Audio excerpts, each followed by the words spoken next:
ahí en sus Biblias o en su dispositivo, siga con atención este pasaje de la palabra de Dios. Lo voy a leer en la versión 60 y dice así: Mas no ruego solamente por estos, sino también por los que han de creer en mí por la palabra de ellos, para que todos sean uno, como tú, oh Padre, en mí y yo en ti, que también ellos sean uno en nosotros, para que el mundo crea que tú me enviaste. La gloria que me diste yo les he dado, para que sean uno, así como nosotros somos uno, yo en ellos y tú en mí, para que sean perfectos en unidad, para que el mundo conozca que tú me enviaste y que los has amado a ellos, como también a mí me has amado. Esto es palabra de Dios.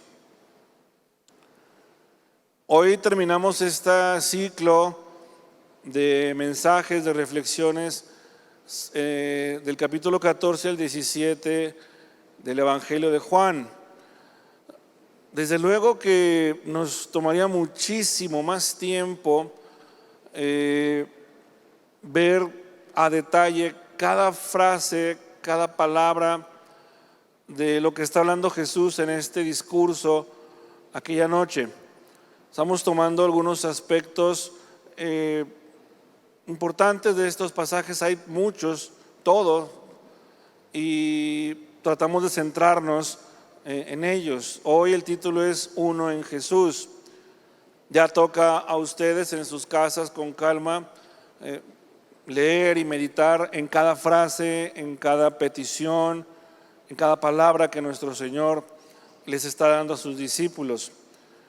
Este pasaje cobra una importancia especial porque son las últimas palabras de Jesús a sus discípulos antes de ir a la cruz. Podemos dividir en tres partes este capítulo 17 de Juan. Del versículos 1 al 5, Jesús aborda y habla de su preocupación por su glorificación. Y luego del versículo 6 al 19 ora por la protección y unidad de sus discípulos. Y luego en esta parte final que acabamos de leer, del verso 20 al 23, Jesús vuelve una vez más a considerar y a pensar en los que aún no le conocen, en los que aún, voy a usar esta expresión, estaban o están fuera del redil. En esta oración, en este pasaje que vimos, Jesús piensa en esos otros, piensa en los que han de venir, ¿sí?, a ese redil, a ese pueblo, a esa iglesia. Pero la semana pasada lo mencionábamos, Jesús le está pidiendo al Padre por aquellos de afuera, por los del mundo, para que crean, pero a través del testimonio de sus discípulos, ¿sí? Y esto nos llama la atención. Hay algo que les quiero comentar, y no sé si ustedes lo han pensado de esta forma. Comúnmente decimos, o parte de nuestro testimonio es cuando decimos, es que yo conocí al Señor de esta forma o de tal forma, alguien me compartió la palabra un día, de joven, de adulto, y yo vine al conocimiento de Dios. Y es válido, es algo verdadero. Lo cierto, hermanos, es de que hay un común denominador en que nosotros estamos aquí por una razón. Alguien oró por nosotros en el pasado. Cuando tú oras por los que no conocen a Cristo y le pides al Padre, Señor, te ruego por los que no te conocen, te ruego por esos de este mundo, comenzando por nuestras familias, nuestro entorno inmediato, nuestros amigos, compañeros de trabajo, tú estás intercediendo ante Dios por ellos. Y Dios escucha esa petición y Dios obra de muchas formas para que esos por los que tú oraste, que no conoces, que quizás nunca has visto, pero que estás pidiendo por ellos, vengan un día al conocimiento de Cristo. Pero algo que me llamó la atención, y he de confesar, después de leer el capítulo muchas veces, es que hubo uno que antes de que cualquier otra persona orara por ti, Él lo hizo.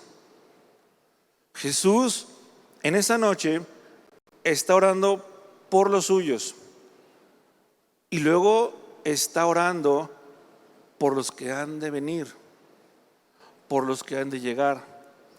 ¿Y sabes qué significa eso? Que tú estás aquí hoy alabando, bendiciendo, has llegado al conocimiento de Dios porque Jesús fue el primero que oró por ti. Qué maravilloso nuestro Señor. No solamente pensó en ese puñado de hombres donde iba a encomendar su causa, su ministerio, sino que en esa oración estamos y estábamos incluidos nosotros. Y Jesús le pide a Dios que sea a través del testimonio de ellos. Y miren, ¿cuántas veces no hemos escuchado esta palabra en la iglesia como parte de nuestro vocabulario cristiano? El testimonio. Cuida tu testimonio. Se escucha una y otra vez y luego vuelve otra vez la reiteración. Cuiden su testimonio. Joven, cuida tu testimonio. Hermanos, pero más que una frase que llame a ello, el testimonio de un hijo de Dios debe de ser más que una frase, debe de ser un estilo de vida. La petición de Jesús al Padre la podemos ver de esta forma: que antes de que crean en Dios y en su palabra, la gente del mundo debe de ver en nosotros un cambio. Nuestro testimonio es lo que los va a impactar, a influenciar. El testimonio no es y no debería de ser como ese traje que se guarda para ocasiones especiales, el traje de los domingos de ir a la iglesia, que lo sacas, te lo pones, o esa ropa especial que tienes para eventos especiales, eventos sociales importantes, que no usas pero que están ahí, y que cuando se presenta la ocasión lo tomas y te lo pones y vas con tu traje, vas arreglado, y luego termina el evento y lo vuelves a colgar. Tristemente, así es como se maneja a veces el testimonio cristiano. Un testimonio que usas, sacas el domingo, te lo pones, vienes a la iglesia y luego sales de la iglesia, lo cuelgas y en la semana es otra cosa. El testimonio debe de ser integral en nuestra vida, nuestra mente, nuestras palabras, nuestras acciones, todo lo que hacemos, ¿sí? No nada más debe de estar y verse reflejado aquí, sino principalmente afuera. Nuestra mente, hermanos, ahora debe de ser la mente de Cristo. El mundo va a creer en Jesús cuando la petición de ser uno con Él, así como Él fue uno con el Padre, se cumpla en su iglesia, no en otro lado. Y esto es que todos los discípulos del Señor, los de antes, los que están ahora, ustedes, nosotros, los que han de llegar después, lleguen a ser uno en Cristo, como Él lo estaba pidiendo esa noche.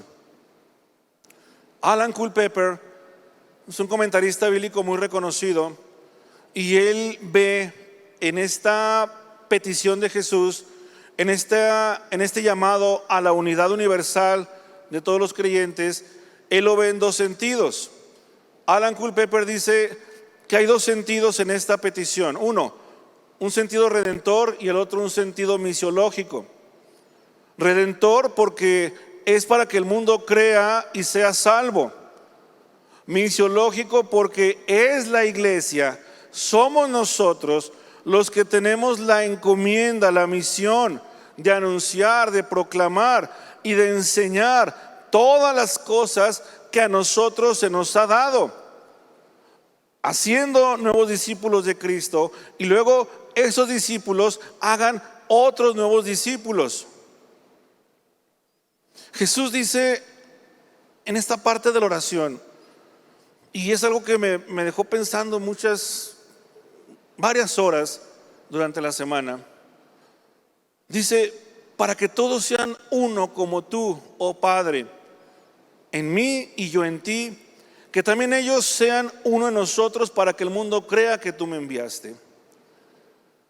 Algo que les he estado mencionando en las semanas anteriores es que este discurso de esta noche nos da la oportunidad de hacer un ejercicio de imaginación y de ubicarnos de pronto en ese escenario, de ser una especie como de testigos silenciosos que están ahí, pero que estamos viendo, y eso nos lleva a imaginarnos muchas cosas. Más allá de las palabras que están en la Biblia, es vivir lo que está pasando. Y en este momento de la oración es increíble lo que Jesús está expresando, porque es una petición impactante. Es una petición, son palabras muy sentidas, pero a la vez muy cargadas de un gozo y de una emoción únicas. Es como si Jesús en ese momento, no, la Biblia yo sé que no dice cómo fue, pero vamos a imaginar que está Jesús orando con los 11 ahí, y de pronto en esta parte dice: para que todos sean uno, como tú, Padre. Y levanta su vista hacia el cielo en la noche y le dice: para que todos sean uno, como tú, Padre, en mí y yo en ti, que también ellos sean uno en nosotros.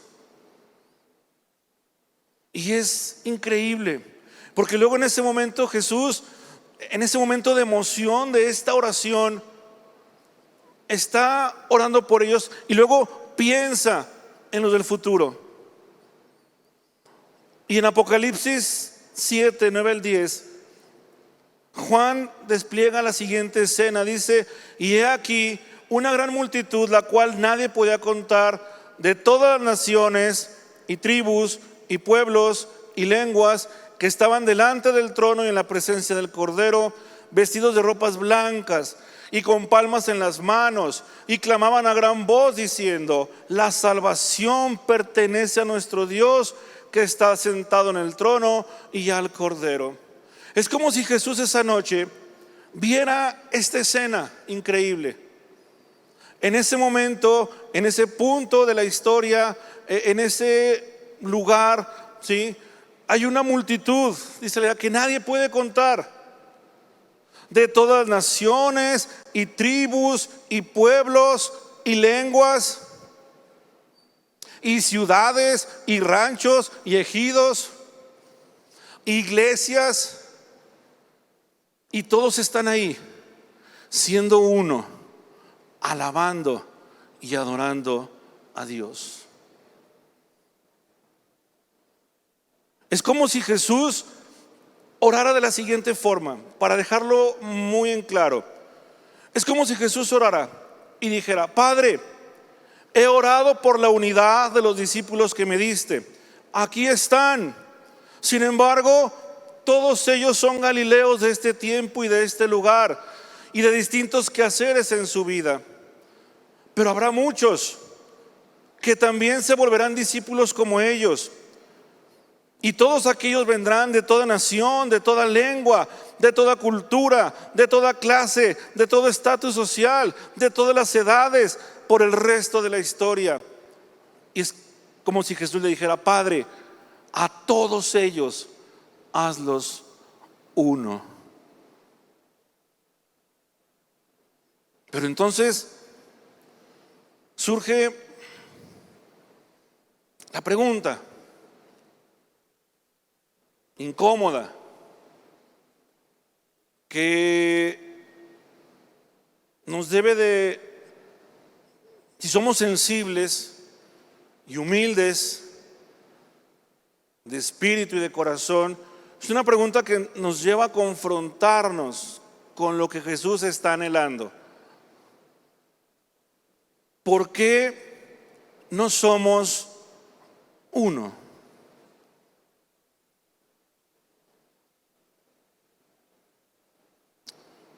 Vamos a partir de algo. ¿Por qué no somos uno? El pecado, hermanos, es el gran elemento divisor de esa unidad. Cuando una comunidad de creyentes no camina en una verdadera santidad y obediencia a la palabra y a los mandamientos del Señor, esta comunidad acarrea su propia ruina y división. Miren, hay una historia en el Antiguo Testamento que seguramente ustedes ya conocen, y es la historia de Acán, que está registrada en el libro de Josué. La historia de Acán se sitúa cuando el pueblo de Israel está en plena campaña para ir conquistando la llamada tierra prometida. Y Dios les había dado una indicación muy clara y muy puntual: tienen que acabar con todo. A donde vayan, al pueblo que vayan, a la nación que vayan, tienen que arrasar, no dejen nada y no tomen nada de esos pueblos. Y entonces Israel se prepara ahora para otra misión, para otra campaña. Tienen que ir a Jai. Y mandan unos espías a ver cómo están las condiciones, y regresan estos hombres y le dan a Josué su informe y determinan que no es necesario mandar a tanta gente. Con que mandes 3,000 personas, soldados, con eso es suficiente. Y resulta que Israel pierde. Son echados en corrida por los de Jai. Y entonces Josué va y se desgarra las vestiduras y se viste de luto y se postra con el Señor, y ahí está llorando y reclamándole que por qué, que para eso lo sacó de Egipto, y ahí está Josué, llore que llore y lamentándose delante de Dios porque habían perdido. Y luego Dios tiene sus formas. No es que Dios no sea indiferente a tu dolor, no. Pero ahí está Josué. Y imagino que Dios lo está viendo, y está así como que: a ver a qué horas deja de llorar. Y en eso le dice: levántate, ¿qué haces allí postrado? Mira, Josué, los israelitas han pecado y han violado la alianza que concerté con ellos. Se han apropiado del botín de guerra que debía ser destruido y lo han escondido entre sus posesiones. Ya deja de llorar, Josué, y ponte a investigar lo que te estoy diciendo. Y entonces Josué va y manda a llamar a las tribus, a las 12 tribus, y luego a los clanes de cada tribu, y luego cae en Judá, en la tribu de Judá, manda a llamar a sus clanes, y luego cae la suerte sobre el clan de Sera y luego a su vez sobre la familia de Zabdí, y a final de cuentas caen y van a dar con Acán. Y Josué llega a ver Acán, hijo, ¿qué hiciste? Y Acán le confiesa a Josué lo que había hecho. Le dice, bueno, pues me apropié de un hermoso manto de Babilonia, de 200 monedas de plata y de una barra de oro de medio kilo. Me deslumbraron, Josué, y me apropié de ellos. Y entonces los escondí en un hoyo que cavé en medio de mi carpa, y la plata está también allí debajo de todo. Y van a la tienda de este chico y descubren que efectivamente ahí estaba todo lo que él había confesado. El final de la historia es muy triste, muy trágico, porque hasta la familia de Acán murió a causa de su pecado. Hay 3 detalles de esta historia que quiero compartir rápidamente. 1, fíjense en esto: el pecado de Acán afectó a toda una nación. El pecado de un hombre afectó a toda una comunidad. ¿Cuál fue la consecuencia de ese acto? Que Israel perdió la batalla contra Jai. Y Dios le dijo a Josué, ¿sí?, que por esa causa no iban a poder hacerles frente a sus enemigos, sino hasta que destruyeran, ¿sí?, lo que tenían escondido. Que ellos mismos se habían acarreado su destrucción. Y a no ser que destruyan ese botín, le dijo Dios a Josué, yo no seguiré a su lado. 2, hermanos, desobedecer al Señor acarrea consecuencias. Desobedecer al Señor, desde luego que trae consecuencias. Y 3, la onda expansiva de la acción de Acán no solo lo afectó a él, sino que le pegó a su familia y a toda la nación entera. El pecado, hermanos, el pecado dentro de una comunidad de creyentes siempre traerá consecuencias. No hay bendición, ningún plan personal o de comunidad prosperará mientras tengamos escondido debajo de nuestras alfombras eso que ofende al Señor. Y mientras lo tengas escondido debajo de tu alfombra, nada de lo que hagas será prosperado. El Señor no lo bendecirá, ni en lo particular, ni como comunidad. Hablamos del pecado como el gran divisor dentro de la unidad del pueblo de Dios. Tal vez tú estés pensando ahorita, bueno, pues fue Acán, ¿sí? Yo no soy como Acán, o yo no soy tampoco como Ananías o como Zafira, porque luego somos muy dados a tratar de así como que ¿cómo? Sí, no y pero sí.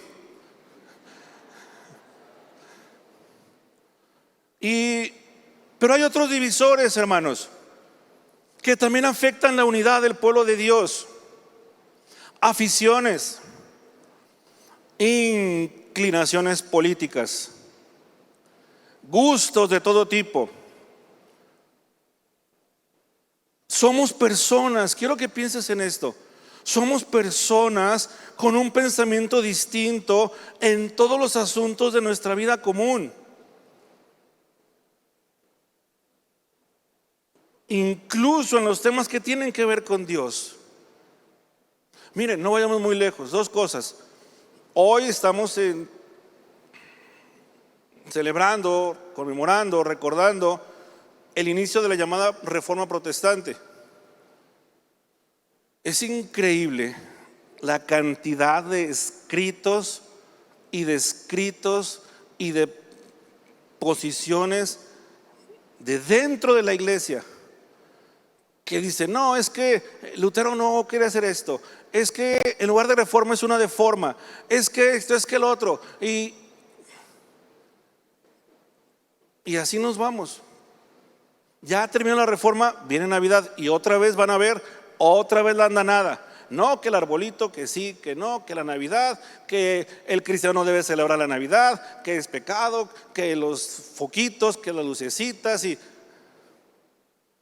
en temas doctrinales no se diga. No, que yo creo en el rapto, que tú no, que yo que sí, que esto y que el otro, y que aquí, que allá. Y cuando no estamos de acuerdo en algo con otro hermano en la fe, inmediatamente viene el disgusto. En muchos les aflora el orgullo, la presunción de saber más que el otro, la arrogancia de decir: es que yo tengo la razón y él no. Miren, no vayamos muy lejos otra vez. No lo tengo a la mano, pero bueno. Es que en serio, somos, no puedo decirlo de otra forma porque si no me castigan, pero somos tan cándidamente ingenuos y infantiles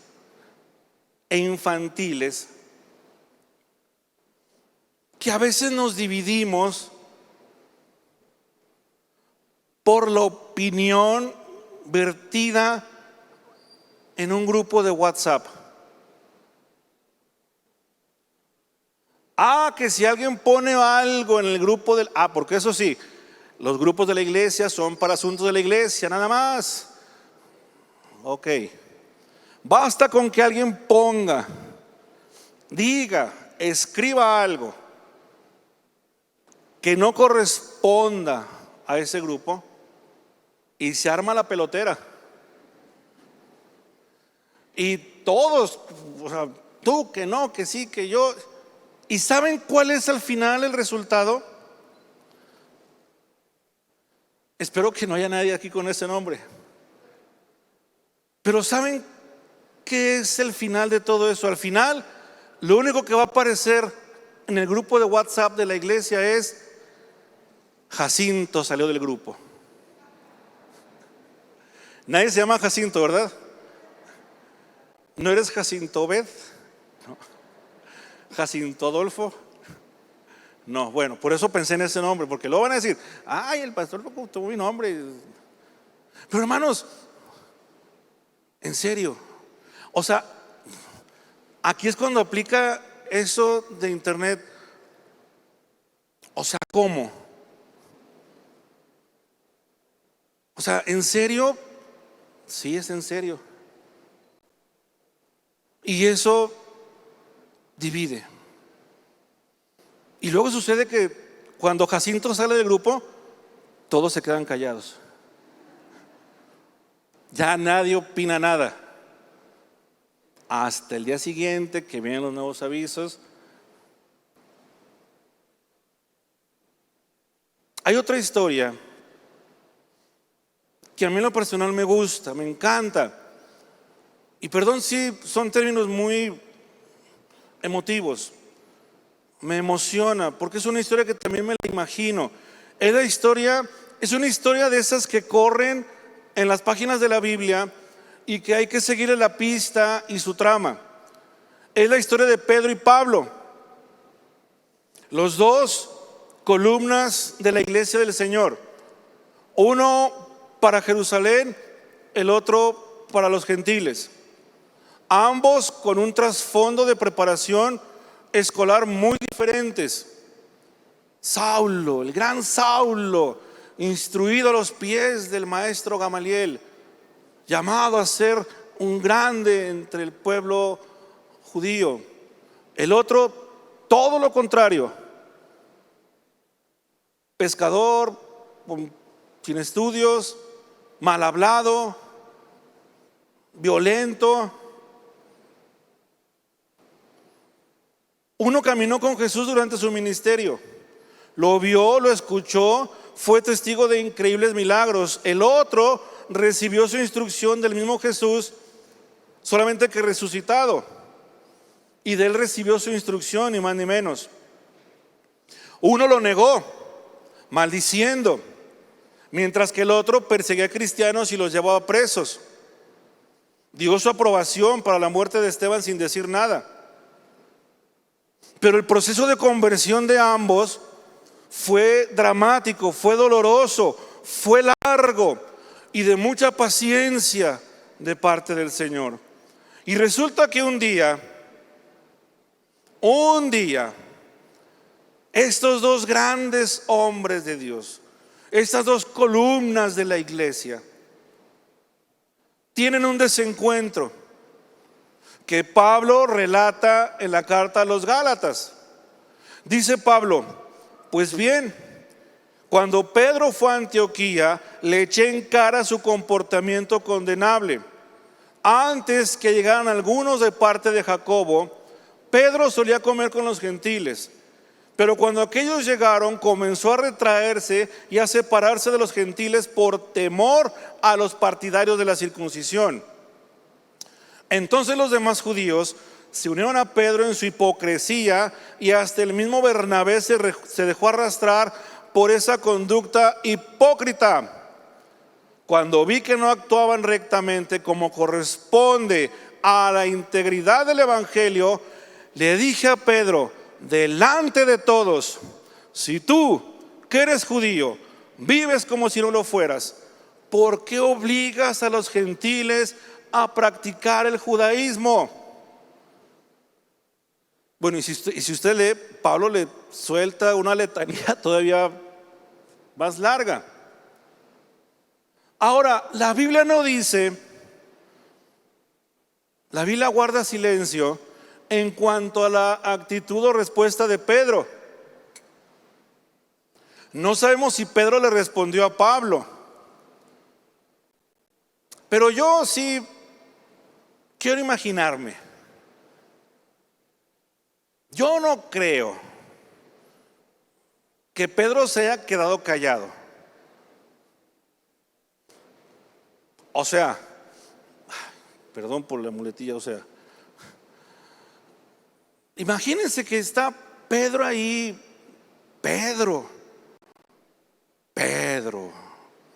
San Pedro, está comiendo con unos y luego veía que llegaban otros y se cambiaba de mesa, y está el otro,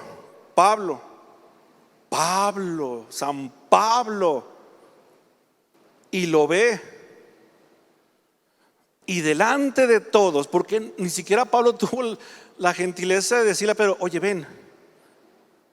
No, sino que ahí, delante de todos, más menos, le dice: eres un hipócrita.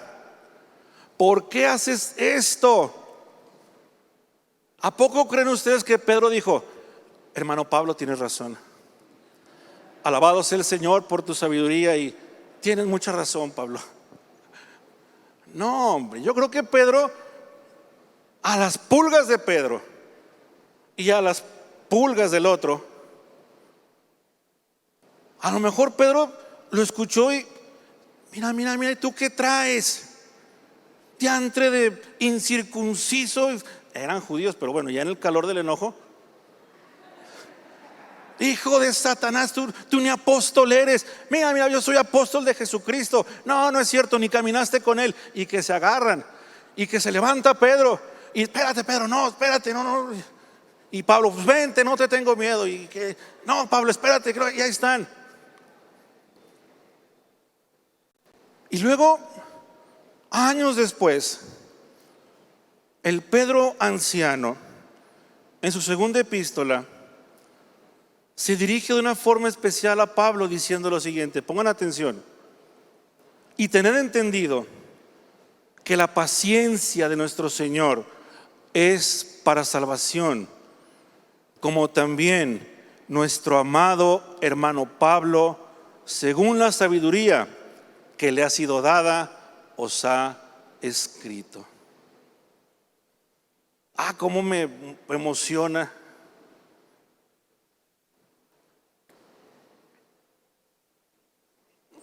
El amado Pablo, dice la versión 60. En otras versiones dice el querido hermano Pablo. Pero como dijo el cantor, no es lo mismo amar y querer. Los que se ríen es porque saben de quién me refiero. Pero en esta versión aparece eso, el amado hermano Pablo. Qué increíble cambio. Pedro, refiriéndose a Pablo como el amado hermano, ese que lo exhibió públicamente, ese que le dijo hipócrita, ese que le... Ahora Pedro se refiere a él como el amado Pablo. En la diversidad de sus pensamientos, hermanos, hubo algo que estos dos cuidaron. Quizás muy a su pesar, eso usted se los pregunta cuando llega al cielo. Pero guardaron la unidad de la iglesia. Guardar la unidad, ser uno en Jesús, a pesar de nuestras diferencias, es lo que hará a una comunidad de creyentes fuerte, sólida, unida y llena de amor los unos por los otros. Será una comunidad en donde todos nos toleraremos por encima de cualquier cosa. Así seas del Santos, seas del América, Dios tenga misericordia de ellos. Amén. ¿Te gusta la Coca-Cola normal y de dieta? Sea lo que seas, seas moreno, seas verde, seas de aquí, sea de allá, lo que no puede prevalecer es que eso esté por encima de la unidad que somos en Cristo. A eso estamos llamados. Y cuando esa comunidad esté unida, sea una en Cristo, hermanos, será una comunidad de creyentes que vive en santidad, que obedezca la palabra de Dios, que se aleje del pecado, que no tenga nada que ocultar delante de Dios. Será una comunidad de creyentes bendecida y prosperada en todo lo que emprenda. Quiero terminar con lo siguiente.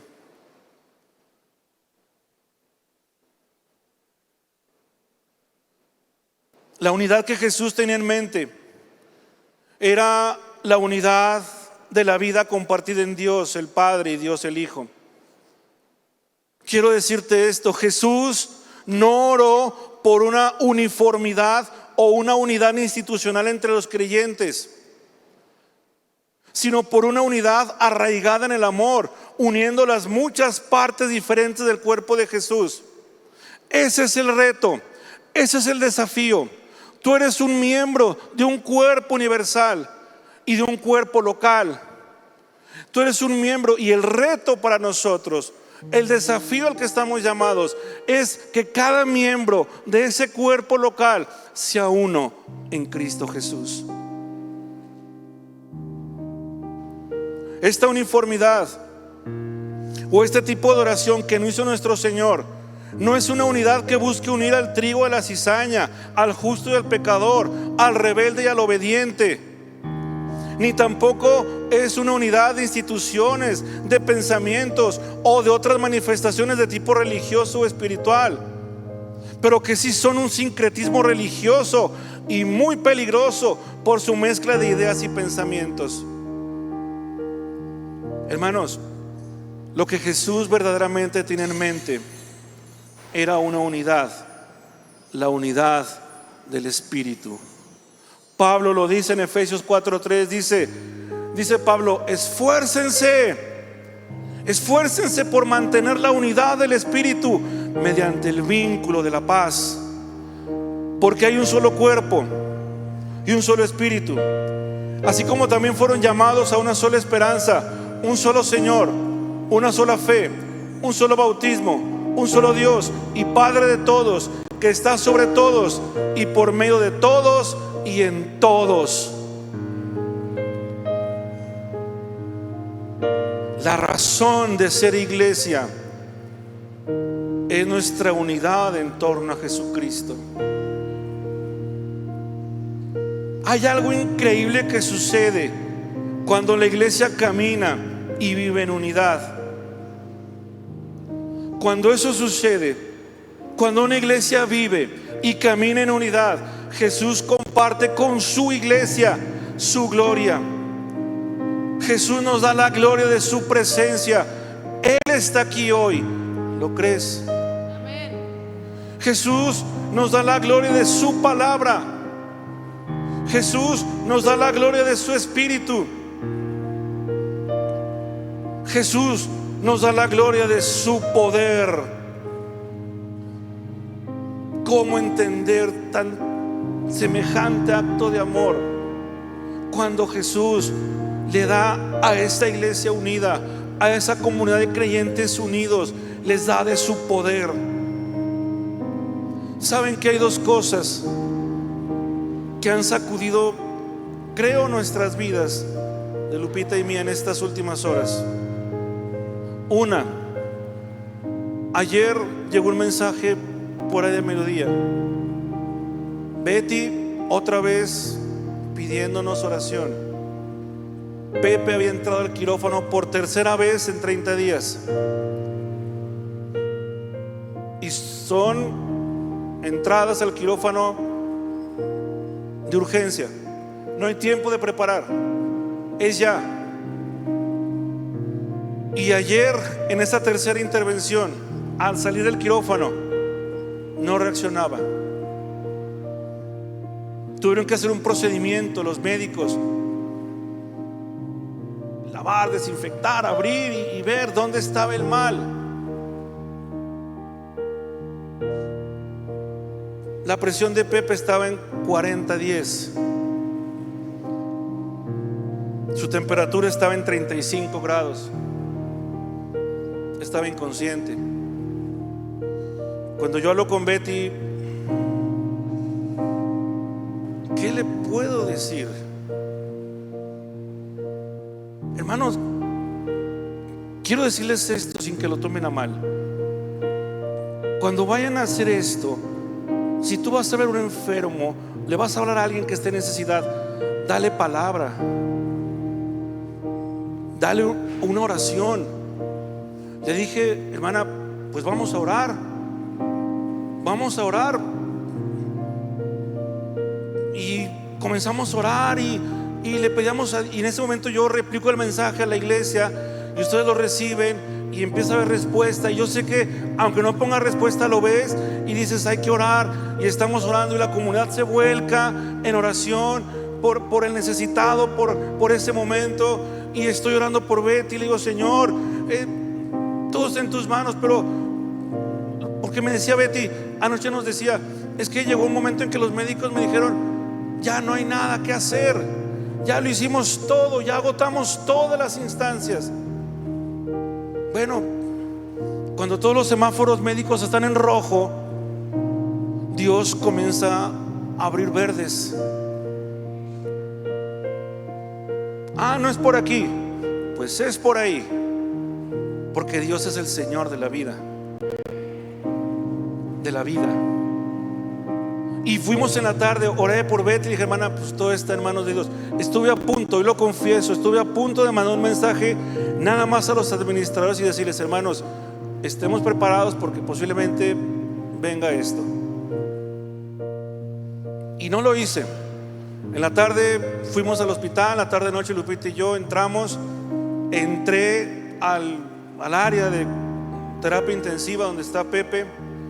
Antes de entrar nos recibe Betty. Hermanos, yo sé que a lo mejor no debería decir esto, pero es increíble que Dios no deja de sorprendernos, porque lo vimos en una condición. Yo lo vi conectado a un montón de máquinas, grandotas, chiquitas, medianas, y una que tuvieron que traer de Monterrey especial para él. Lo vi entubado, inconsciente. Y ayer que entro y lo veo, estaba despierto y estaba hablando. y platicamos y oramos, y estaba muy conmovido. Y quiero aprovechar el espacio porque les manda muchas gracias, muchos saludos, muchas bendiciones. Yo sé que no tiene palabras para expresarlo, pero es lo que les transmito. Yo dije, es que esto es increíble. Cómo Dios da su poder a una comunidad que se vuelca sobre el necesitado. Sí, yo sé que hemos pasado, ustedes lo han visto, nos han acompañado familiarmente en un viaje muy difícil desde el año pasado, pero hemos tenido otros frentes como iglesia, hemos perdido batallas, pero Dios les ha dado la victoria a los que ya no están aquí. Así es.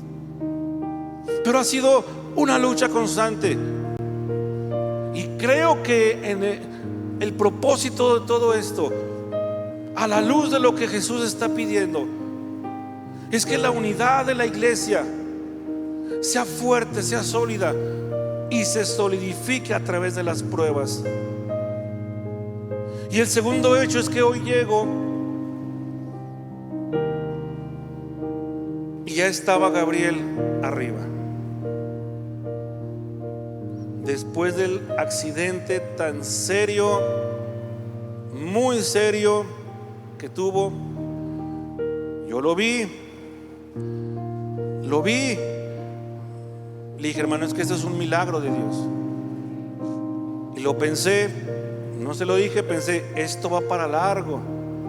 Pues hoy el hermano Gabriel ya estaba atendiendo su ministerio ahí arriba. Si le va a dar, sea el Señor, a mí no, ni mucho menos, porque de Él es la honra, Él es la gloria.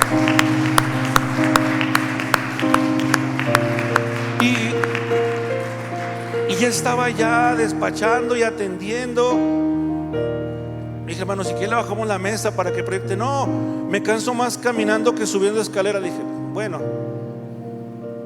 pero ¿cómo no entender que Dios nos da su poder, Dios nos da su gloria, Dios nos da su amor por el prójimo, por el necesitado, por el oprimido, por el huérfano, por la viuda, por el extranjero, por el enfermo y en sí por todo el mundo que uno le conoce? Me decía alguien en la mañana, ese ángel que siempre está ahí, me decía, es que a eso somos llamados. La viuda, el huérfano, el extranjero. ¿Cuál es la condición de la viuda? Soledad. Déjame decirte algo. Aquí hay una familia en la que te hace sentir que no estás sola. Nadie está solo. Si tú llegas a esta iglesia con un corazón triste porque vienes, te sientes sola, te sientes solo, déjame decirte que no es cierto. Primero tienes un padre que te ama y tienes una familia que te ama.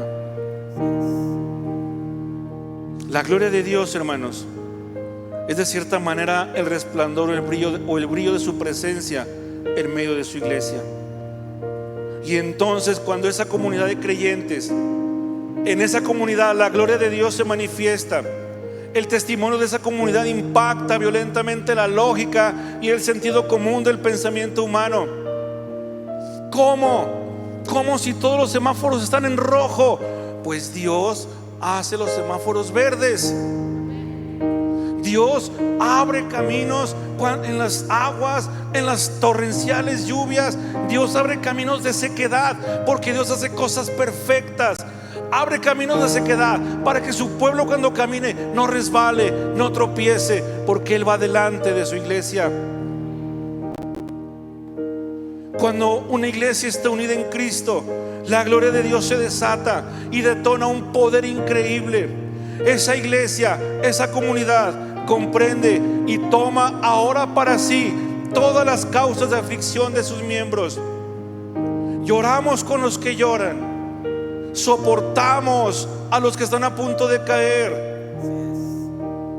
Y no los soportamos en el sentido de que, ay, ya no te aguanto, te soporto. No, los soportamos como si fuéramos amortiguadores que evitan que caiga. Y llega uno, llega el otro, llega el otro, y comenzamos a levantar a ese prójimo, a ese hermano. Los alentamos, los sostenemos. Ahora somos uno con los que sufren.